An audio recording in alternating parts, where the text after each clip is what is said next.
नमस्कार। मैं राकेश वर्मा आप सभी का स्वागत करता हूं आपके अपने परिवार एसएन गुरुकुल पर। माननीय सुप्रीम कोर्ट के द्वारा आज राजस्थान के एक भर्ती मामले में बहुत बड़ा फैसला सुनाया है। राजस्थान में एक भर्ती प्रक्रिया चल रही थी। इंटरव्यू होने के उपरांत आयोग के द्वारा क्वालिफाइंग मार्क्स में बदलाव किए गए, जिससे पीड़ित अभ्यर्थी माननीय सुप्रीम कोर्ट का दरवाजा खटखटाते हैं। उसके उपरांत माननीय सुप्रीम कोर्ट ने आज बहुत बड़ा निर्णय सुनाते हुए यह कहती है कि कोई भी भर्ती प्रक्रिया का जब विज्ञापन जारी हो जाता है, विज्ञापन में जो शर्तें लागू की जाती हैं, उन्हीं शर्तों के आधार पर पूरी भर्ती प्रक्रिया संपन्न होनी चाहिए। अर्थात विज्ञापन से लेकर के नियुक्ति तक जो प्रक्रिया विज्ञापन में दर्ज है, उसी प्रक्रिया के अनुरूप होने चाहिए, बीच में बदलाव नहीं होने चाहिए। अब सबसे बड़ा सवाल यह खड़ा हो रहा है कि जब माननीय सुप्रीम कोर्ट ने यह फैसला सुना दिया है, तो क्या बिहार में बीपीएससी आयोग के माध्यम से जो पिछले 2 चरणों में शिक्षकों की भर्ती हुई, क्या वह भी प्रभावित होगी? यह सवाल उठना लाजमी है, इसलिए कि टीआरई 1 हो या 2, उस समय के बीपीएससी आयोग के चेयरमैन थे मान्यवर अतुल प्रसाद साहब, और शिक्षा विभाग के अपर मुख्य सचिव थे माननीय के पाठक साहब। अब इन दोनों ने उन दोनों भर्तियों को ऐसा भर्ता बना दिया है कि जिसका दुष्परिणाम आज तक उससे नियुक्त शिक्षक शिक्षिकाओं के साथ साथ उसमें सम्मिलित अभ्यर्थी गण भुगत रहे हैं। टीआरई 1 में आधा दर्जन से अत्यधिक बड़े बड़े बदलाव किए गए। विज्ञापन जारी होने के उपरांत सबसे बड़ा बदलाव किया गया कि डोमिसाइल नीति को हटा दिया गया, जबकि विज्ञापन जारी होने के पूर्व उस समय के सरकार के कैबिनेट के द्वारा नियमावली लाई गई। नियमावली में साफ साफ अंकित था और अंकित है कि बिहार में शिक्षक बनने के लिए भारत का नागरिक और बिहार का स्थायी निवासी होना अनिवार्य है।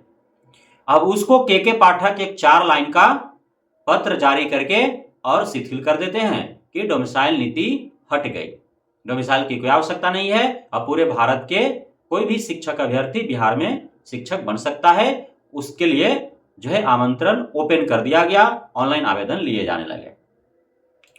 उसके उपरांत कई क्वालिफिकेशन चेंज किए गए। जो एलिजिबिलिटी थी अलग अलग विषयों के शिक्षकों की भर्ती हेतु, उसमें भी कई सारे बदलाव किए गए। उसके बाद नेगेटिव मार्किंग हटा दिया गया। परीक्षा से 3 दिन 4 दिन पूर्व 24 अगस्त को परीक्षा था और 20 अगस्त को नेगेटिव मार्किंग हटाया जाता है, एवं बीच में अन्य कई बदलाव किए जाते हैं। टीआरई 2 विज्ञापन जारी हो गया, एडमिट कार्ड जारी हो गया, परीक्षा भी हो गए। उसके उपरांत भाषा अर्हता को शून्य कर दिया गया कि भाषा में उत्तीर्ण होना कोई आवश्यक नहीं है।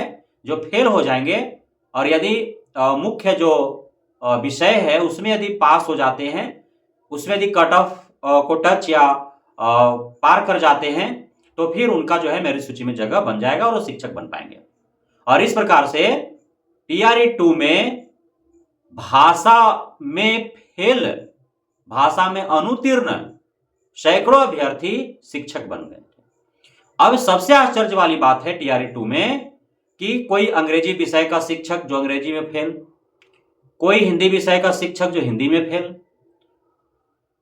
तो इस प्रकार के जो क्वालिफाइंग लैंग्वेज में 30 में 9 अंक नहीं ला पाए, वे अंग्रेजी, हिंदी, संस्कृत, बांग्ला जैसे विषयों का शिक्षक बने हुए हैं।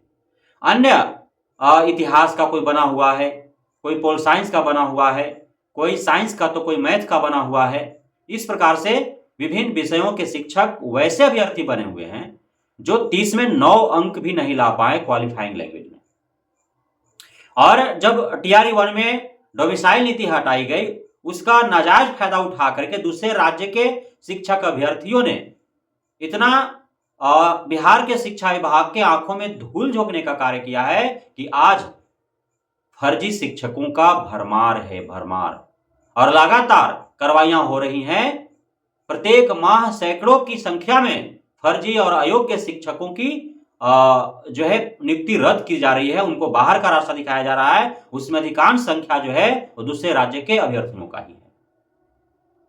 तो जब इतना व्यापक स्तर पर टीआरई 1-2 में जो बदलाव हुए विज्ञापन जारी होने के उपरांत, तो उसका जब दुष्परिणाम इतना व्यापक है तो लाजमी सी बात है, सवाल उठना तो जायज है कि क्या माननीय सुप्रीम कोर्ट के आज के इस फैसले का प्रभाव टीआरई 1-2 पर पड़ेंगे अथवा नहीं पड़ेंगे। लेकिन इसमें एक बात जो है ट्विस्ट लाने वाली यह है कि माननीय सुप्रीम कोर्ट ने अपने फैसले में अंत में यह भी कहा है कि यदि जो विज्ञापन जारी किया गया और उसमें ही अंकित हो कि भर्ती के बीच में आयोग या विभाग स्वतंत्र है किसी भी बदलाव को करने के लिए, तो फिर वह कर सकती है। लेकिन बदलाव इस स्तर तक नहीं होना चाहिए कि उसे किसी व्यक्ति विशेष या किसी विशेष समूह को फायदा दिलाने के मकसद से किया गया, किसी खास लोगों को फायदा दिलाने के मकसद से किया गया हो। अब किसको फायदा दिलाने के मकसद से किया गया है बदलाव, या फिर यूं ही बदलाव किया गया जो शक्ति खुद ही आयोग और विभाग विज्ञापन में एक पॉइंट अंकित करके प्राप्त कर चुकी है, तो यह कौन निर्णय लेगा? माननीय सुप्रीम कोर्ट ही निर्णय लेगा या जो भी कोर्ट निर्णय लेंगे। तो अब यह भी काफी लंबी प्रोसेस है। तो कुल मिलाकर के टीआरई 1-2 जो शिक्षक भर्ती है वह रद्द होने के लिए कोई गुंजाइश नहीं है उसका। टीआरई 1-2 से बहाल जितने भी सही और योग्य शिक्षक शिक्षिकाएं हैं उन पर कोई खतरा नहीं है। टीआरई 1-2 भूतो न भविष्यति कभी रद्द होने जा रही है। लेकिन जो अयोग्य हैं, जो फर्जी हैं, बिना भर्ती का रद्द हुए ही उन सभी फर्जी और अयोग्य शिक्षकों को बाहर का रास्ता दिखाया जाएगा। देर है अंधेर नहीं है, समय लगेंगे, हो सकता है साल भर के बाद, 2 साल के बाद, 3 साल के बाद, 5 साल के बाद, 10 साल के बाद। लेकिन जिस प्रकार से आज से 1 दशक या उससे अधिक वर्ष पूर्व नियोजन इकाइयों के माध्यम से बहाल फर्जी व योग्य नियोजित शिक्षकों को बाहर किया जा रहा है, उसी प्रकार से बीपीएससी से बहाल फर्जी व अयोग्य शिक्षकों को भी बाहर किया जा रहा है, किया जाएगा। एक एक को गिन गिन कर, चुन चुन करके और उनको धक्का मार करके भगाया जाएगा यदि जो फर्जी और अयोग्य होंगे। लेकिन सही और योग्य होंगे, चाहे बिहार का हो या बाहरी हो, चाहे वह किसी भी योग्यता धारण करके और यहाँ पे शिक्षक बने हो, यदि वे सही हैं, यदि वे योग्य हैं, जो योग्यता निर्धारित की गई थी उसके अनुरूप यदि उनकी भर्ती हुई है, सारे कागजात हैं जो उनको सही है, तो फिर कोई उनको हटाने वाला नहीं है। और जहां तक टीआरई 1-2 भर्ती रद्द होने की बात है, तो भूतो न भविष्यति कभी ऐसा होने वाला है, तो आप निश्चिंत रहें। बहुत बहुत धन्यवाद आप सभी साथियों का हमारे साथ जुड़े रहने के लिए, बने रहने के लिए, इतना प्यार देने के लिए, हमें भरोसा बना रखने के लिए।